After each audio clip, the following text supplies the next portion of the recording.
I also had a mutual friend, Tyler O'Neill and myself have a mutual friend, believe it or not, and talking about what he's doing this offseason. You know, he's staying in St. Louis. Right. He's at a training facility where there's a lot of athletes, right? A lot of athletes go there. Stretching and flexibility. And O'Neill is and look, I make fun of him, so I'm not going to be a phony here. You know, I said Mr. Universe and all that because, you know, the soft tissue injuries all the time, and it's just I shouldn't make fun of that. I admit it, but it's just a way to kind of get your frustration out because I would love to see him be healthy. In fact, Jim, you can vouch for this. Yep. I was in that guy's corner before that 21 season where everybody wanted to dump him, and I'm like, no, this guy, no. But, yeah, even I get exasperated. I'm human, right? Oh, yeah. Because I thought he'd be remarkable this past season. Now, it made me wonder, like, well, they got to do something. They got to encourage him to do something. He's got to want to do something. So he's working his tail off this offseason in St. Louis, but smartly, intelligently, because he's determined. I saw, you know, a reference to, you know, change. He's going to, you know, alter or change his body type, maybe not be as bulked up, right? Be lean. And he was on. Who was he on with? Hot Take Central. Yeah, and I missed that. And we ought to play that because I'd like to hear that. Yeah, actually. we'll get to that. We can do that. And it was a good interview because, you know, Kyle just told us how informative it was, but. Tyler O'Neill's really doing everything that I know that I hoped he would do, and I'm sure the Cardinals felt the same way as far as just got to do something, be more limber, more lean, more flexible, not as vulnerable to, you know, straining a hamstring or straining this or straining that. And if he gets into a mode where he can avoid those kind of injuries that have held him back, and his confidence gets back, right? Yes. I mean, he could be a difference maker. He still has everything. You know, even when we talked about this too, I looked up his numbers for this past season, and the amazing thing about this guy is that he was right there with Goldie and Arenado, and I forget Pujols' numbers with like runners in scoring position, high leverage. Tyler O'Neill had great numbers when he had a chance to drive in runs. I mean, great numbers. High leverage situations, runners in scoring position, 2 outs. I mean, great numbers. That's right, and big moments. But that's anytime he started to get that momentum going, it's like he's out of the lineup again. So is it every time? So I was so fired up, and I am definitely going to listen to that interview, even if I got to go find it on 590fan.com, which is fine. Yep, it's there. Because I want to hear all about that, because that's actually exciting. I appreciate Kyle for telling us that, because I missed it. It is. Look, he can be a difference maker, and he teased us this year. Right. It's like you said, he was about ready to take off, and then he pulled a hamstring going into second, so he's out for another 2.5, and then he'd come back. You'd wait, 8-9 days, and then there it is. He hit one out. He's going to get hot, and he get hurt again. So that's the frustrating side, because man alive, Bernie, he was so good 2 years ago when he figured it out. Yeah, Oh yeah. Yep. Yeah. It's all that talent is all there. I thought I was cringing during spring training because he hired Scott Boras, and then Scott Boras is a wartime conciliary. He's yes, not a peacetime, right? Yes, he is. And so when you got an arbitration thing, and Boras got him all cranked up to go to war with the car, and I'm like, oh man. First of all, Tyler's entitled to do that. I don't hold that against him at all. But he seems like a really nice guy, kind of a sensitive guy. Yes. Boras is probably pounding him with all this stuff.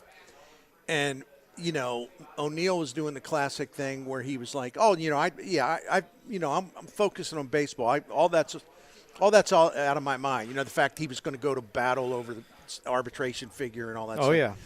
And he said that so often, you knew that he was absolutely consumed and distracted by it. And he was. I mean, And he even admitted to it. It got him off to a really bad start. He was not in a good place mentally either. So, anyway, that's good news. And go to 590fan.com if you missed that interview earlier this week, was it? It's been a couple weeks now. Yeah, but and I feel Hot really Take bad. Central. Just go to the shows page, and they're all segments for every show are on the app or 590th Fan. November 2nd. Thank you, Dave. David Solomon. And I feel silly that I didn't hear that, but that's on me. It's hard to hear everything. Well, I know. It really That's is. good, though. And those guys get great interviews. They really, truly do. But, I was looking at this, and I'll shut up about it after this. But if you just look at – you break down O'Neill's season, just crazy. Like his OPS in the first month was 529. Just awful, right? Second month, May, still bad, but starting to go up. Then all of a sudden in June, he had a 905 OPS, 521 slug. He had stolen bases. He had no doubles, home runs. But then July, it goes down to 631. It just was up and down, because the continuity wasn't there. Even in August, his OPS was climbing again. He drove in 20 runs in August. Had 7 home runs in August. And to be honest with you, I didn't recollect that, which I should. I don't remember it going that good, but that's... his average wasn't much. I don't care about that so much. In August, 7 home runs, 20 RBIs, 462 slug, nearly an 800 OPS. Then he got hurt again, actually in the final month, but you know what I mean. So the fact that he's working on this, that'll enable him to be more viable and enduring, that's a good sign. That's a really good sign. Well, and to your point, he had to want to do it.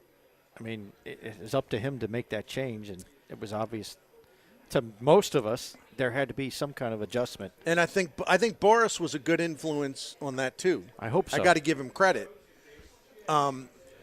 Boris's clients get the best of everything in terms of stuff like this. This is true. Anything to do with injuries or what they have to adjust to, how they can get better, how can they put some physical issues behind them. Scott Boras will make sure his clients have everything they need. And so, again, I give him a thumbs up because I did know this. Tyler's working with, I don't know who exactly, but he's getting some help from the great staff that Scott Boras has put together for stuff exactly like this. So he's getting all that he needs. So that's good to hear. All right, here's a couple things being bandied about. Oh, yeah, you had to give me a couple names here. And, again, these are not endorsements. I just always like to look at players that I hear about. And I've seen this pop up in a couple of places. And it's like, and Dave Solomon put something together for us. We'll play this later from Tyler O'Neill. Okay. I appreciate Nice. that. Thank you, Dave. The Cardinals are sniffing around a little bit with Michael Conforto. Yes, I heard that name. Who did not play at all this past season because he had a shoulder and then a surgery. He's a Boris guy. And Boris even says, he said at the GM meetings, he said that even he recognizes that one thing Conforto has to do is reestablish his value. And even Boris said, look, he's got to go somewhere and he's got to play a year or two and he's got to show everybody that everything's good. And then the next contract will be the contract. So Boris up front is conceding, and sure, he's using this as marketing, that Conforto could be a hell of a bargain for somebody that's willing to take the chance. But doesn't it make you nervous? It makes me shoulders, But again, I also know Conforto's getting the best of everything as far as medical supervision. So he wasn't even eligible for a qualifying offer, so he's a free agent. They need a left-handed bat. Again, don't take this as me like, oh, go sign this guy. I'm not saying it. I'm just laying out the good and the good and the bad. There's no draft pick compensation for signing him. There is a risk to signing him because of the shoulder and the lost season. He's 29 years old, so he's got time left. probably will, as Scott Boras intimated, have to take a kind of a reduced money deal, maybe with a lot of incentives, which is okay too, if he meets a certain performance standard, and use 2023 as he attempts to reestablish his viability, his value. Cardinals like bargains. So a lot to like there if you're a Cardinals front office guy. In his career, Conforto is about 25% above average offensively based on OPS plus. That's his entire career. He's an on-base machine. He is that, yes. He walks, 356 on-base percentage in his career, 468 slug in his career, 7 seasons. He's hit 27 or more 3 times. Got a 12.1% walk rate, and strikeout rate is not awful. It's okay. Little on the high side, but not really bad.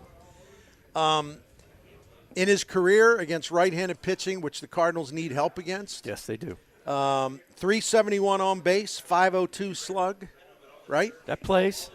Home run every 17 at-bats. That definitely plays. He can play all 3 outfield positions, although not good in center field. I was going to say, I would not great Not center. good. He can be deployed, of course, as a DH, but that would also cut into what Nolan Gorman would perhaps be in line for. They got to be. They can't ease Gorman to the side. He's got to play. He's a smart dude, and he wants to be great. Agreed. He'll figure it out. I mean, the dude had like 475 slugging percentage up until the middle of August. You know, he was doing fine. But it just kind of happened, you know? Yep. It just, that we knew he would have these strikeout plagues, and he really put it off pretty well until it really got him towards the end. He's a quality guy, though. Conforto really sounds like a perfect replacement for Corey Dickerson. Well, if you look at it that way, and it's an upgrade for it, So Boras said last week, Boras, is always using the play on words when he does those formal. Oh, yeah. He's always using puns and everything. Uh-huh. He said he's kind of the return to the Mike, the hit of free agency. Every club knows that they can get a guy to come there and give him a couple years and reassert himself into the market. So Boras is even telling you what it'll take. So anyway, I wanted to put that out there. It's an interesting thing. It does. I don't know if the Cardinals will go 2 years, but if he can get 1 year, have a good year, because – they don't want to block any prospects here in St. Louis, but a guy for 1 year would make a lot of sense. Now, this one I'm kind of – yeah. Do I really want to put this out here? Because oh, no. What do you got? I think St. Louis – You stirred the pot, by the way, with the Matt Carpenter information yesterday. Well, I mean, I was Rosenthal. I know. I recognize a good opportunity to get some conversation going. But there's where there's smoke, there's some fire, too. Oh, I think so. Especially the way Ken's wired in with Matt Carpenter. And Ken was the one who did that huge, big story last offseason. That's right. About Carpenter, doing all that work. Spending time with Joey Votto, going out to Oklahoma with Holiday, going all these hitting academies, Ken wrote a fascinating story about that. I remember that. All right. This one I'm like, oh, man. Because I think Cardinals fans have frankly not Tucker Barnhart again. No. Okay. Cardinals fans, a percentage, have been kind of obsessed with this guy for a long time. Oh, this is a Cardinal fan thing. Okay. Our friend Bob Nightingale put out that he implied that the Cardinals have some interest or should have interest in Kevin Kiermaier. Oh. And Kevin Kiermaier is one of the best defensive players and center fielder of his generation. All those years with Tampa Bay, he won 3 Gold Gloves. All the fielding metrics are great. Slipped a little, but still really good. Right. Got to be fair to him. Yeah. 2 problems. The other thing is he's a left-handed hitter. That's a plus. Mm-hmm. The Cardinals could use some support in center field. I would say that. Yes, definitely. Right? Yes. So I'm not saying it's like a ludicrous idea, but you got to also keep a couple things in mind. He missed 99 days last season with injuries, multiple injuries, and he's missed 326 in his career. and he's in a gradual decline offensively. 5 of his last 6 seasons, he's below average OPS plus. And then against right-handed pitchers, where he should be a plus for you, you know. Last 5 seasons against right-handed pitchers, 224 average, 24% strikeout rate, on-base percentage below 300, and a 391 slug. So you say, well, you know, he can hit right-handed pitching. He could tap the brakes. You know, the trends say no, he doesn't hit right-handed pitching at all anymore. So that doesn't play. So I don't know, but it's an interesting name if you're looking for defensive backup and a guy who can go get the ball in center field and a guy who, I don't know. His name was rumored so many times in years past. Oh, Kiermaier. He's really good in center. He's really good. Okay. He is. So I don't know. Yeah. I mean, I don't even know what to say about it because, again, that's why I lay it out, because I point out the positives too. Yeah. I don't have an agenda here. I'm a little cautious, though, because it's like, you know, I also don't want to say, well, oh, that's a no-brainer. Yeah, actually. Yeah. I'm tapping the brakes on that one. But I wonder if there's any smoke to this one. Bob Nightingale trying. Yeah. Well, he'd be better defensively, but I don't know. His bat, the numbers you just gave, they're not going to wow me to help fill the void for a short period of time when you need a guy, because that's basically what they're looking for. Yeah. You know, like I said, the Corey Dickerson replacement. I need a guy for a few weeks for this or that, or can come off the bench and create some pop off the bench. That doesn't scream Kiermaier for me. Should be another option. Listen, from where I sit, if he still had above average numbers against right-handed pitching, and you could count on him to get on base at a pretty good rate or whatever. But his walk rate has been spiraling, and his strikeout rate's gone up. And he, like I said, you know, when a guy's can't even, over 5 years, his on-base percentage against right-handed pitching is 293. Yeah, that's pretty rough. I don't think that trend's going to go back the other way, you know? No. I just don't.